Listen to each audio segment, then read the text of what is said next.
नमस्कार मित्रांनो, जय शिवराय. प्रितेश रॉक्स कोल्हापूर या चॅनेलवर आपले स्वागत आहे. आज तुमच्यासाठी एक नवीन हॉरिबल स्टोरी घेऊन आलो आहे. ही स्टोरी सौरभ तोरेसकर यांनी पाठवली आहे.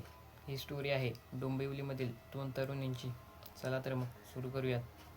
डोंबिवलीमध्ये आदिती आणि श्वेता नावच्या दोन तरुणी राहत होत्या. त्या लहानपणापासूनच खूप चांगल्या मैत्रिणी होत्या. त्यांनी शाळा कॉलेज सर्व काही एकत्रच केलं होतं. त्या इतक्या चांगल्या मैत्रिणी होत्या की शाळा कॉलेजमध्ये देखील टिफिन वगैरे सर्व काही शेअर करायच्या.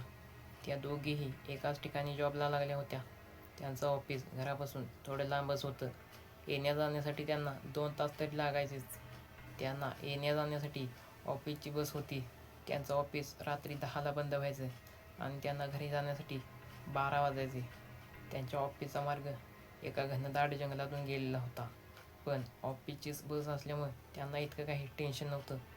पण एक दिवस होतं काय मित्रांनो, आदिती आणि श्वेता दोघेही ऑफिसला गेलेले असतात. सकाळी न्यायला त्यांना बस आलेलीच असते, पण संध्याकाळी मात्र बस बंद पडलेली असते. त्यामुळे त्यांना गव्हर्नमेंट बसनेच जावं लागणार होतं. त्या तिथल्या बस स्टँडवर उभ्या होत्या, बसची वाट पाहत. रात्रीची वेळ असल्यामुळे तिथे फार काही लोक नव्हते. जेमतेम 4 ते 5च लोक होते, तेही दुसऱ्या गावी जाण्यासाठी. डोंबिवलीमध्ये जाण्यासाठी या दोघीच तिथे उभ्या होत्या. तेवढ्यात एक बस आली डोंबिवलीला जाण्यासाठी. त्या दोघीही बसमध्ये चढल्या, पण बसमध्ये फार काही लोक नव्हती. जेमतेम 5 ते 6च लोक होते. ड्रायव्हर, कंडक्टर आणि मागे 2-4 पॅसेंजर. आदिती आणि श्वेताला खूप विचित्र वाटू लागलेलं होतं, कारण की खूप उशीर झाला आहे आणि त्या बसमध्ये फार काही लोक नाहीत. पण त्यांना घरी जाण्यासाठी दुसरा कोणताच मार्ग नव्हता. त्या बसमध्ये चढल्या आणि सर्वात मागे त्या दोघीच बसल्या होत्या. बसमध्ये पूर्ण अंधार होता. रात्रीची वेळ होती. बाहेर देखील पूर्ण अंधार होता. बस चालू झाली आणि पुढे गेली. 10-15 मिनटं झाली. बसमध्ये आणि बाहेर पूर्ण अंधार होता. सगळीकडे दिसत काहीच नव्हतं. तेवढ्यात आदितीच्या खांद्यावर पाठीमागून कोणीतरी हात ठेवला. ती घाबरली आणि जोरात किंचाळली, कारण की मागे तर कोणीच नव्हतं. मग खांद्यावर हात ठेवला तरी कोणी? ती जोरात किंचाळली तशी ड्रायव्हरने बस लगेच थांबवली. सगळ्यांनी मागे पाहिलं. मागे तर कोणीच नव्हतं. सगळे बोलले आणि श्वेता देखील बोलली, तुला भास झाला असेल. पण आदितीला माहिती होतं हा भास नव्हता. खरंच कोणीतरी आपल्या खांद्यावर हात ठेवला होता.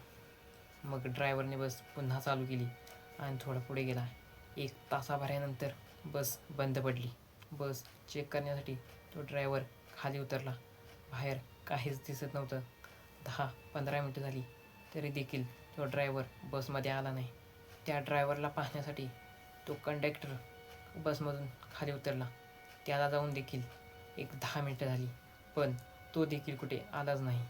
आता बसमधून खाली उतरण्याचं कोणाचंही धाडस नव्हतं. पण आदिती आणि श्वेताने खूप धाडस दाखवून बसमधून खाली उतरल्या. बाहेर पूर्ण अंधार होता. घनदाट जंगल, रात्रीचं वातावरण. त्या दोघींनीही बसच्या चारू बाजूला पाहिलं, पण ते दोघेही ड्रायव्हर आणि कंडक्टर कुठेच नव्हते. तेवढ्यात बस चालू झाली आणि बस गेली. त्या दोघीही खूपच घाबरल्या, कारण की बसमध्ये चढताना ना ड्रायव्हरला पाहिलं होतं ना कंडक्टरला, आणि आपल्याला सोडून हे गेले तरी कसे? तेवढ्यात तिथे एक माणूस आला. तो खूपच विचित्र दिसत होता. त्याचे डोळे असे एकदम लाल दिसत होते. दात असे मोठमोठे होते आणि त्याचे कान तर उंदरासारखे होते. तो खूपच विचित्र दिसत होता. त्या दोघीही खूप घाबरल्या. घाबरून पळत सुटल्या. थोडं पुढे गेल्या. पुढे गेल्यावर तोच माणूस त्यांच्यासमोर उभा होता. त्यांना खूपच आश्चर्य वाटलं, कारण की तो माणूस तर आपल्या मागे होता. लगेच आपल्या पुढे आला तरी कसा? त्यांनी पुन्हा मागे पाहिलं तर माणूस तो तिथेच उभा होता. पुढे पाहिलं तर पुढे देखील तोच माणूस उभा होता. त्या खूपच घाबरल्या. त्यांना काय करायचं काहीच समजेना. तेवढ्यात पाठीमागून एक कार आली. त्यातला जो माणूस होता तो बोलला, बसा पटकन गाडीमध्ये. असं बोलल्यावर त्या दोघीही कारमध्ये बसल्या. थोडं पुढे गेल्यावर आदितीच्या लक्षात आले की त्या माणसाचा चेहरा देखील तसाच आहे जो मागे रोडवर दिसला होता. त्या जोरात किंचाळल्या. मग त्या माणसाने कार थांबवली आणि खूप विचित्र हसू लागला. त्या दोघींनी कारचा दरवाजा उघडण्याचा प्रयत्न केला, पण दरवाजा काही उघडेना. त्यांनी कसेबसे धक्के देऊन देऊन दरवाजे उघडले आणि धावत सुटल्या. त्या पूर्ण रस्त्याने धावत घरापर्यंत आल्या. सुमारे 4 वाजले त्यांना घरी येण्यासाठी.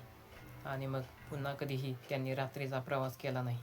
तर मित्रांनो, यामधून आपल्याला काय समजलं की कोणत्याही अनोळखी व्यक्तीवर विश्वास ठेवायचा नाही, अपरात्री प्रवास करायचा नाही आणि स्वतःची काळजी घ्यायची. मित्रांनो, ही स्टोरी तुम्हाला कशी वाटली कमेंटमध्ये नक्की सांगा. व्हिडिओ आवडला असेल तर लाईक करा, शेअर करा आणि अशाच नवनवीन व्हिडिओसाठी आपल्या चॅनलला सबस्क्राईब करा.